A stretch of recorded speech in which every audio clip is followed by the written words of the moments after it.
Namaste everyone. Today I'm going to do a very fun episode. I'm going to do what's in my prepping bug out bag. And I've never been in the Girl Scouts, but I've taken a lot of advice from people who have been, prepping for years in case of an emergency like an earthquake or hurricane or even a false flag. So we don't know what to do during those times, so it's good to have a bag that that has everything we ever need to just go and find a location where it's safe and we could get together with our family or with a group of prepper buddies, of people who are in the same mission as us, that are people that are very well prepared for anything. So for 3 years I started taking notes with what people have in their bags and what do they carry, and I also started learning a lot of skills. Okay, how to make fire in many ways, how to defend myself. I even took a Krav Maga seminar. So I want to show you what's in my bug out bag, because I think there's a lot of things that you guys might want to know, so you could put it in your bug out bag. So let's get started.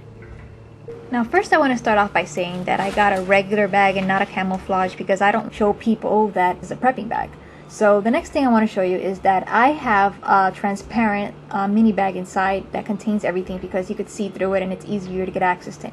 Now I brought some chocolate and vanilla shakes because you do get hungry when you're bugging out, and I also brought some blueberry extract because it's something that I really need for myself.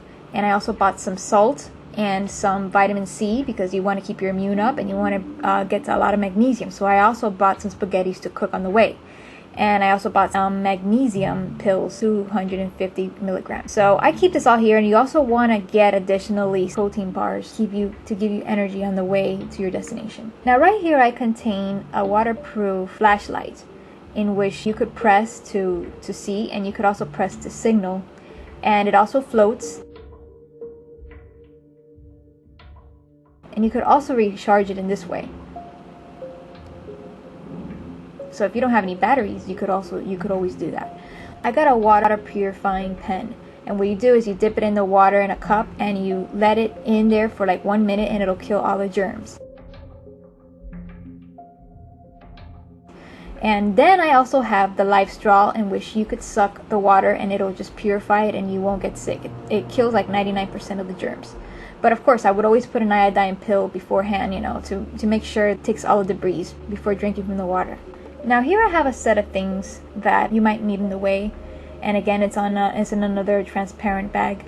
And in this bag I have another bag, and here's where I keep the little towels, because you don't want to wet those. You want to use those towels for fire or for anything. You want to keep them dry. And here I have Kotex for women, and you could reuse them, and you could buy them on Amazon. They're pretty cool. Here you have a syringe for wounds, just in case if you need it. Also earplugs if you're sleeping under the expressway or at a noisy location. You might want to have these for a good night's sleep, so you can have energy for the next day. And here I have some tampons which I could use because you could light them up.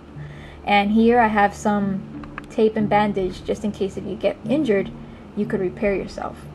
Also here's the iodine pill which you could put in the water.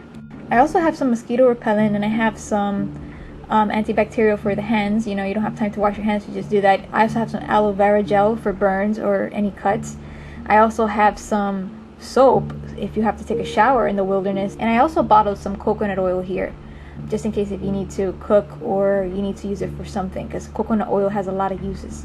So these little bottles here that you see that are usually for hand sanitizing, I took the hand sanitizer out and I put these ingredients inside to save me some space and some weight. Got a lighter too. I got some cayenne pepper, and cayenne pepper is to close the wound and disinfect.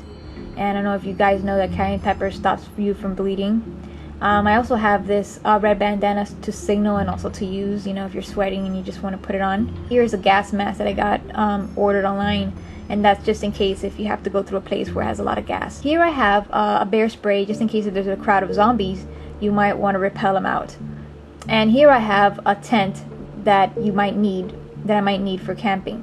I also have here a solar charger for your phone and for my iPod, and a flashlight that works on solar power. I got some glow sticks just in case you have to go through the dark, and I have a telescope just in case if you need to see if there's some crowd from far or some danger from far that you might need. So I got a mini telescope. I also got these walkie-talkies that you might need in case of an emergency to communicate with other people that are in the same mission as you are. Also got an army knife that you have all kinds of outputs. And I also got a magnesium fire starter.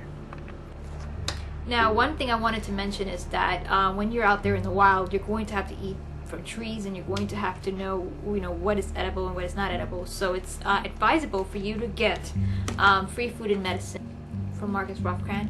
This is a really good book. It teaches you how to identify a variety of plants that you could eat that are, that are very common and people know about. What you could do is you could start practicing going around your neighborhood and going around your city and learning about the plants that are edible and learning how to identify the plants that are edible and the ones that are not edible. And I also advise you guys to pick up a herbal healing book. And these are herbal remedies in a tough situation. You might not have access to medicine, you might run out, so you have to work with what you can. So you have to basically do wildcrafting, find plants, and make medicine. So this is a really good book. I've learned how to make all kinds of medicines. Now, I've used natural remedies and they've worked wonders. So I really do recommend these books. I hope you enjoyed this video, and namaste.